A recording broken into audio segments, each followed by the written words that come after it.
There are certain things in life that can instantly transport you back to childhood. Things you haven't thought about in years. But the moment you catch a glimpse, or a smell, or hear a familiar sound, it's as if no time has passed. So let's take a look back at the 1970s and unlock some of those memories for you.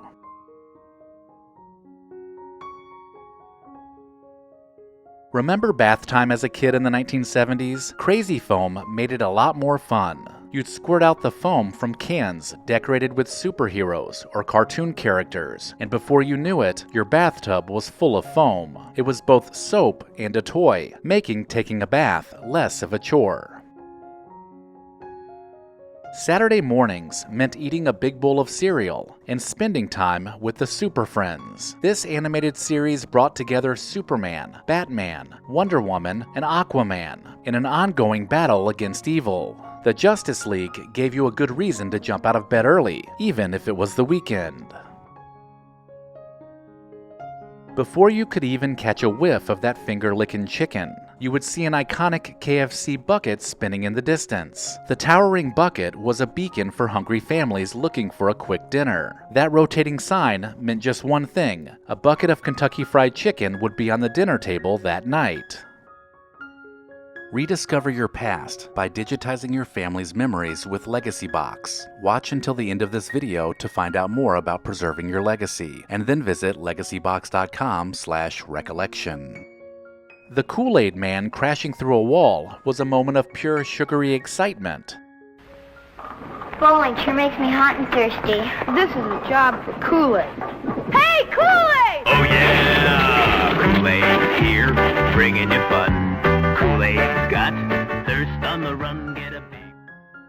The colorful packets, mixed with loads of sugar, was the flavor of childhood summers. Even that designated Kool-Aid pitcher that was stained from years of use is something that brings a smile to your face. And who could forget the commercials of smiling, energetic kids hanging out with the Kool-Aid Man?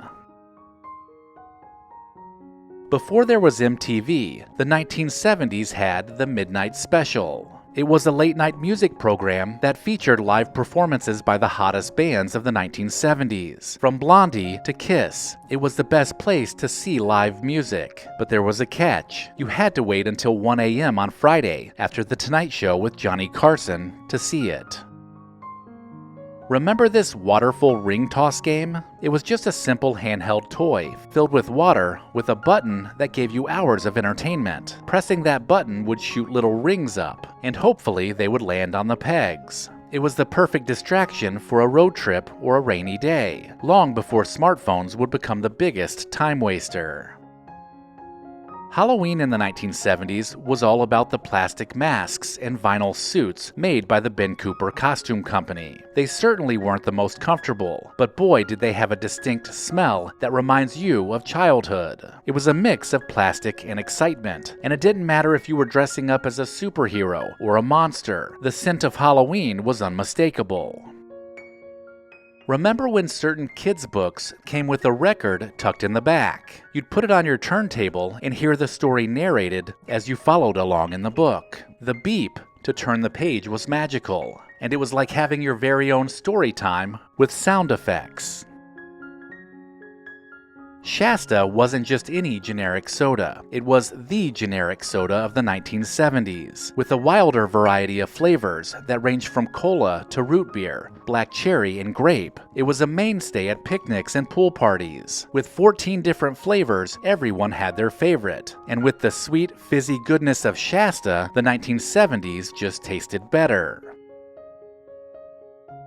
The 1970s was full of interesting fashion choices, and that included your PE coach too, who usually wore those high-waisted short shorts and tube socks. Their no-nonsense attitude didn't make gym class any easier, but the outfit definitely made them stand out, and that look has become synonymous with pretty much all gym classes of the 1970s. Remember the tiny chuck wagon racing through the kitchen, chased by the dog? The chuck wagon dog food commercial was legendary. The little wagon disappeared into the cupboard right before the dog could catch it, and it was the kind of ad that stuck with you forever. Serve your dog Chuck Wagon. Chances are he's already waiting for it.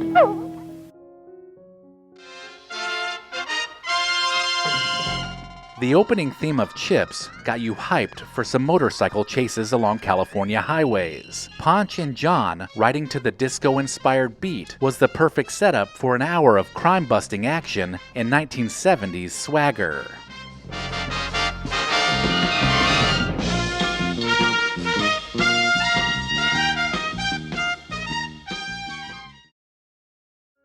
Mad Magazine was a hilarious, irreverent look at the world around us. Alfred E. Newman's goofy grin stared back from the cover, while the pages inside spoofed TV shows, movies, and politics. If you were a kid in the 1970s, Mad Magazine was the ultimate source of satire.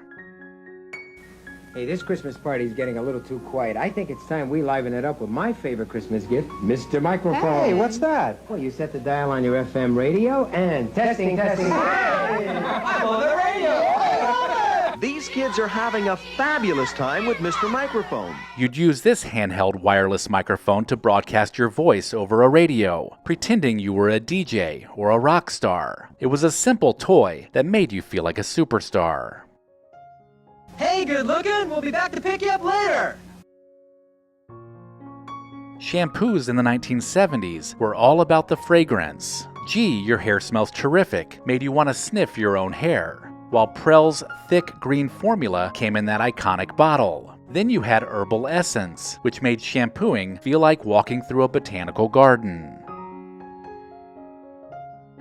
Hunt snack packs weren't the easy-peel plastic containers like we see today. Back then, they came in metal cans, and you needed to peel back the sharp-edged lid to get to the pudding inside. Chocolate, vanilla, or even banana was packed into mini lunchboxes back then, making homemade desserts like pudding able to go anywhere.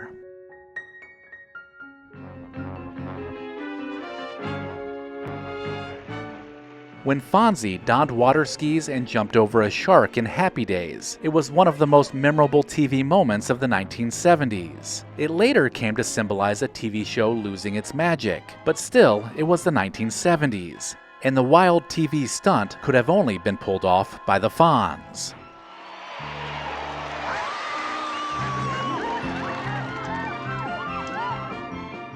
At Recollection Road, I believe preserving the past is incredibly important, and our friends at Legacybox do too. So much so, they've offered my viewers a code for 55% off. In today's digital age, analog media like VHS tapes and film reels are fading, risking the loss of cherished memories due to things like mold, dust, and time. But Legacybox, trusted by over 1.5 million families, offers a simple and safe solution to protect your memories before it's too late. With Legacybox, you can convert your analog treasures into digital memories effortlessly. Send your VHS tapes, camcorder tapes, and pictures to Legacybox, and like magic, receive back your originals and digital copies for easy enjoyment, sharing, and organization. And here's the kicker. For a limited time, enjoy an exclusive 55% discount at legacybox.com/recollection. Don't let your memories fade. Preserve your past today with Legacybox. Buy today to take advantage of this exclusive offer and send them in whenever you're ready. Go to legacybox.com/recollection to save 55% while supplies last. The standing ashtray was a living room staple in the 1970s. It was always within arm's reach of someone, and it made a distinct clinking sound when someone tapped their cigarette into it. I'm sure that sound is burned into the memory of anyone who grew up around smokers. Super elastic bubble plastic wasn't just a toy, it was like a chemistry experiment in a tube. After you'd squeeze out the elastic goo on a straw, you would blow into it and watch a plastic bubble form. It wasn't quite a balloon, but it was something that every kid in the 1970s had fun doing. Mrs. Olson was the kind of lady who always knew best when it came to coffee. In Folgers commercials, she'd pop in with advice and reassure housewives that Folgers was the secret to a perfect cup of coffee. "It's mountain grown" was the line that stuck, and so was Mrs. Olson's comforting presence in the 1970s. Let me know in the comments if I missed anything, and make sure to check the description of this video for links to pick up a t-shirt and sign up for the newsletter. Thank you to our loyal Patreon supporters listed here. Visit patreon.com/recollectionroad to join the club. As always, thank you so much for watching.